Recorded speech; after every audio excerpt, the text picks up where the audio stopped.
So moving on to Spark. Yep. So there's been a lot of crossover, I think, with inspiration and Spark from the guests I've had so far. So well, I'll let you define it yourself, but for me, Spark is like your daily spark in terms of what gets you out of bed, as you've said, requires bravery. My children. Yeah. So where do you find your spark on a daily basis? A daily basis. Caffeine.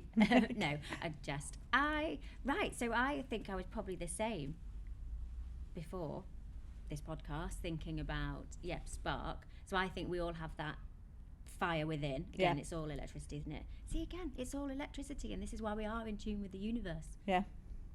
I digress. It's on a elemental level, isn't it? Exactly. Yeah.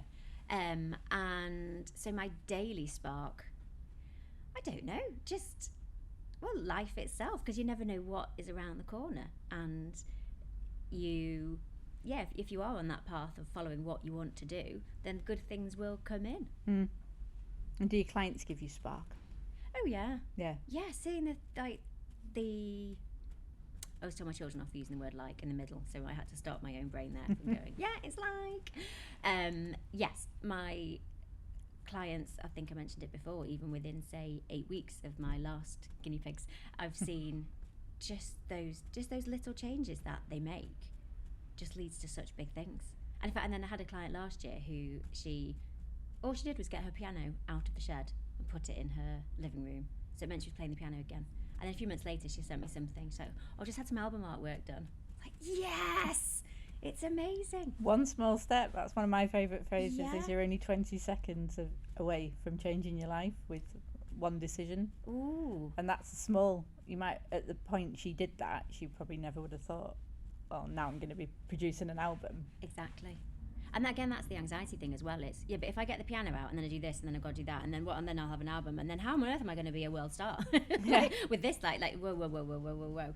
It's an insight into my brain there. You just it's step by step, and again, incremental changes. Just small habits each day, and really making your decisions on, right, is this towards what lights me up, what my spark is, or is it away from it? If it's taking you towards it, go for it. If it's taking you away from it, you don't do it. Yeah, and I think so many people do get bogged down in the end result, don't they? But I think that society in general is like, we'll come on to success, but if you do something, it's always about the outcome and the end goal and not the journey, whereas the journey is actually what gives you the spark, isn't it? Exactly. Yeah. So in terms of comedy spark then, you draw a lot from your personal life. Absolutely. You were trying not to be rude there. Basically, your comedy writes itself, love. Yeah, it does though. But again, so that was always the comedy I loved growing up, was sort of like do you remember like the British Empire? I mean, gosh, that was so funny with the woman who had the baby in the drawer. Just daily life. Yeah. Because daily life is ridiculous. Yeah. It really is. And in fact, so just thinking before, sorry, I'm just reversing a bit, but people who inspire me, I always love watching programs like, like SAS, Who Dares Wins. Oh, yeah. I think the SAS men, because they really, they've got something else. Again, it's that commitment to strength and fitness that is above and beyond anything else. But then, and one of them said in it, and he's gone into, visualizations and just, I suppose a bit more woo-woo. So that's what I mean, woo-woo. It's, if someone from the SAS is doing it, well, I didn't realise that. Yeah. And then he said about there's almost peace when they're working, which is at war. He said, and then he went, because daily life is chaos. And I thought again, I was like, yeah, it is. Yeah. Just day to day is absolute. It's terrifying sometimes if you think about it too much. Well, you never know what's going to happen, do you? And I think exactly we were chatting, weren't we, about flexibility and control. Yeah. That you don't know, and people who try and control things, that's where you're out the real problems start to come in, isn't it? Yeah. Anyway, so daily life is you could look at it as daily life is absolutely terrifying, it's just really silly. Yeah. And it's fun. Yeah. It's got to be fun. And it's good to sort of, when you do that as part of your comedy, everyone in the audience will go, Oh yeah. Yeah, relatable comedy. Again, Yeah. relatable. I do like that word. I do, yeah, as a comedian, I do want to be relatable, which I do worry about, though, with my accent, because all of you rip me to shreds about being from Cheshire. Yes. And I think, how relatable actually am I? Well, yeah, I must confess that Katie does get an awful lot of ribbing from the comedy community which you're in because of her Cheshire housewife status. And I think you've got a new tagline in your bio now, haven't you? Of the most misunderstood Cheshire housewife. Yeah. Well, you made that up. I thought it was absolutely brilliant. Yeah, you wrote that. It is. It's true. It's true. I'm just normal. Yeah, but I think that again, it comes back to preconceptions, doesn't it? Exactly. Of never judge a book by its cover. Exactly. Yeah. But we do judge books by covers. Yes. We do. But yeah, my life is fairly ridiculous with, like I said, just 3 children. I've just got 3 children, 2 of which are neurodiverse, which does add to the comedy value. Yeah. But yeah, just daily life. I can't put it any different to that. No.